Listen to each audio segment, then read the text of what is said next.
Welcome to episode 108 of the Sports Marketing Machine podcast. I'm your host, Jeremy Neisser. This is the second part of Meta Ads 101. We're talking about creating an exclusion list.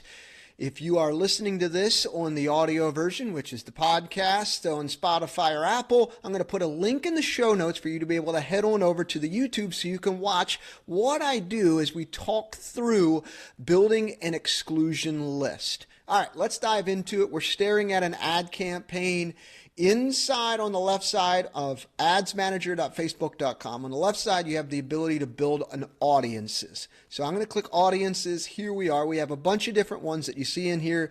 Video viewers, lookalike audiences, but I'm going to call out this past ticket buyers.fb. So what is this? So instead of, you're probably going to take a list of all of your ticket buyers, all of your single game buyers, you export it from your ticketing software, and you can upload it into Meta, and they're trying to match all the people that are on your ticket buyer list with people who are in the Meta platform. So they use Facebook or Instagram or even WhatsApp and what have you.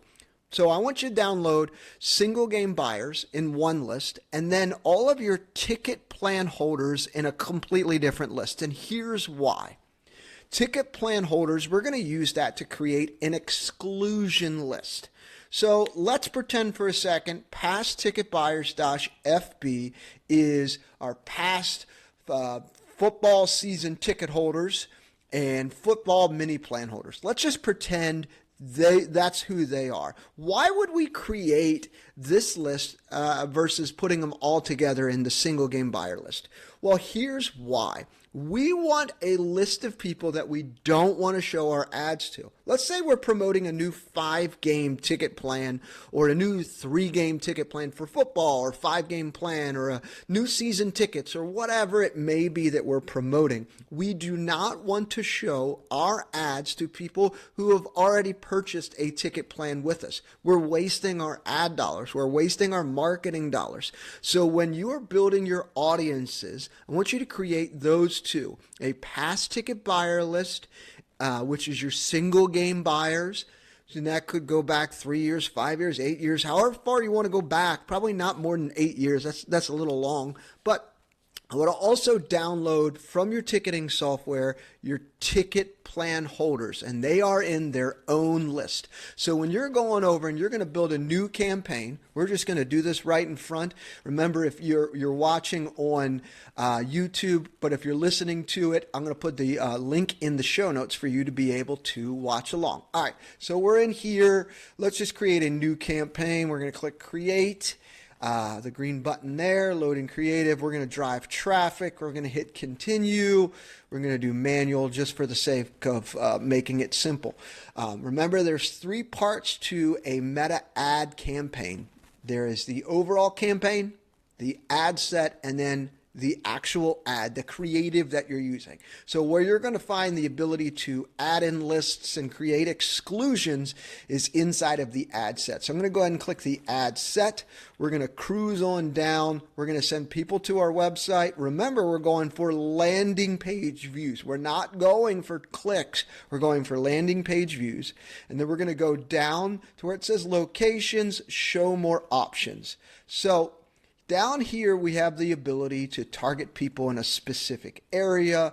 We can say, okay, let's choose, in this case, let's just choose in Sacramento, California. Great. Okay, so now we're choosing people in Sacramento, California. We're reaching people living or recently located in that area. So then the exclusions. So exclude these specific audiences. So this is where we would exclude that list that we have. Remember, we have that customer list of past ticket buyers. These are mini plan holders, ticket plan holders. You want to add this in as an exclusion.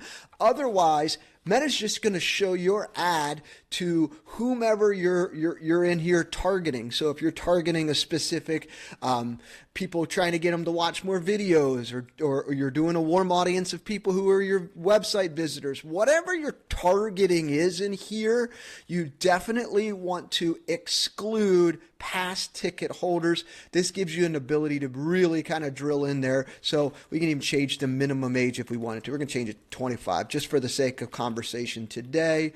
And then we're going to switch to audience options just for this conversation here. And now we can say, okay, we're going to spend $20 a day. We're going to exclude these people, but we'd like to target all the people who watch 75% of our videos or some of our videos and a lookalike audiences of those. So now we say, okay, Meta, go find people who've watched 75% of some of our videos, and the top 1% of those people, I want you to find those folks as well. That's my top 1% of people who've watched 75% of some of my videos. All right, let's go back to this exclusion really quick. So we've told Meta, exclude our past ticket plan holders. So these are the people we don't want to show our ads to. They're past ticket plan holders, season ticket holders, mini plan holders, maybe even people who did a group or something like that. So what this does is this saves your ad budget. So you'll stop paying to reach people who have already converted. And it also prevents you from ad fatigue and increases your relevance scores, which helps you improve your ROI, reach more people, and what have you. So practical use cases. Number one, I said remove your ticket plan holders, season ticket holders, mini plan holders. Another one is groups. You can use this as you're out prospecting and you're trying to sell a ticket plan or get eyeballs on a specific campaign that you have. So you want to upload the list, or maybe you're saying, hey, choose these people who are doing this and this. You can do multiple lists in here. You can choose 1 or 3 or 5 or how many you want to add in there. But more importantly, add those lists and create an exclusion, because you don't want those people who have already bought tickets to see your ad, because you're wasting marketing dollars marketing to people who have already purchased. There you go. That is tip 2 of the Meta Ads 101 series that we're talking about here on the podcast. If you've got any questions, don't hesitate to reach out. Like I said, if you're listening to this on the audio side, Spotify or Apple, there is a link in the show notes that will show you exactly what I did, how I did it, how you can create your exclusion lists as you're running your paid ads on Meta. All righty, until next time.